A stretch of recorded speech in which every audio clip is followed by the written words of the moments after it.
Hello, അപ്പോൾ നമുക്കിന്ന് കഴിഞ്ഞ ദിവസം ഉണ്ടാക്കിയ ചാനൽസിന് വേണ്ട കുറച്ച് സ്റ്റിക്കേഴ്സ് ഉണ്ടാക്കിയെടുക്കാം.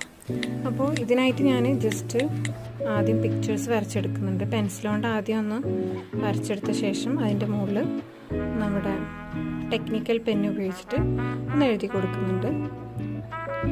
ഇതിന് ശേഷം നമുക്ക് ആ ഷേപ്പിൽ അതിനൊന്ന് കട്ട് ചെയ്തെടുക്കാം. അപ്പോൾ കട്ട് ചെയ്യുമ്പോൾ നിങ്ങൾ ശ്രദ്ധിക്കേണ്ടത് വളരെ നീറ്റായിട്ട് കട്ട് ചെയ്യാൻ ശ്രമിക്കുക. ഓക്കെ, നല്ല നീറ്റ്നെസ്സിൽ കട്ട് ചെയ്യാനനുസരിച്ച് അതിൻ്റെ ഭംഗിയും കൂടും കേട്ടോ. പിന്നെ ഇതൊക്കെ വളരെ സിമ്പിളായിട്ടുള്ള സ്റ്റിക്കേഴ്സാണ്. ഞാൻ വേറെ കളേഴ്സോ ഒന്നും യൂസ് ചെയ്തിട്ടില്ല. ഞാനൊരു എസ്തെറ്റിക് തീമിലായിരുന്നു ജേണൽ ചെയ്തിരുന്നത്. അപ്പോൾ ഏകദേശം അതിനോട് മാച്ച് ആവുന്ന രീതിയിലുള്ള സ്റ്റിക്കേഴ്സാണ് ഉണ്ടാക്കിയിട്ടുള്ളത്.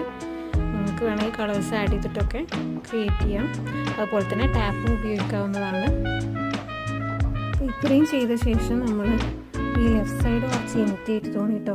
അപ്പോൾ ഞാൻ അതിൽ ആദ്യം കരുതി സിൽവർ പേപ്പറും ഒരു വൈറ്റ് പേപ്പറുമാണ് ഉദ്ദേശിച്ചത്. പിന്നെ വൈറ്റും സിൽവറും കുറച്ച് മാച്ച് ആകാത്ത പോലെ തോന്നി.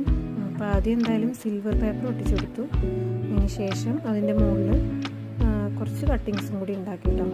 സെയിം ബ്രൗൺ പേപ്പറിൽ തന്നെ ജസ്റ്റ് സ്ക്വയർ ഷേപ്പിൽ അല്ല റെക്റ്റാങ്കിൾ ഷേപ്പിൽ ഒരു 2 കട്ടിങ്സും ഒരു ലീഫും കൂടി ഉണ്ടാക്കി പിന്നെ അത് ഇതിലേക്ക് ഞാൻ ഒട്ടിച്ചു കൊടുക്കും. അപ്പോൾ നിങ്ങളിതിൻ്റെ ഫൈനൽ ലുക്ക് കണ്ടിട്ട് നിങ്ങളുടെ അഭിപ്രായം